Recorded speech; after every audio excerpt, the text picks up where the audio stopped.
ఆ కోనల్లో కొమ్మల్లో ఉయ్యాలుగేసి ఆ కొమ్మల్లో పళ్ళన్నీ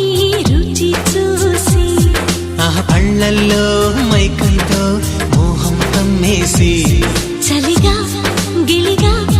తొలిగా త్వరగా అటుగా ఇటుగా మరి నువ్వే నాకు ముద్దిస్తావని తడివేదాలు ముద్రిస్తావని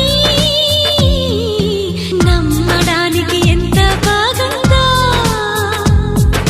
నీకోసం రెక్కల గుర్రం ఎక్కి వస్తానని పగడపు దీవికి నిన్నే నేను తీసుకెళ్తానని ఇక ఏనాటికి అక్కడే మనము ఉంటామని నమ్మడానికి ఎంత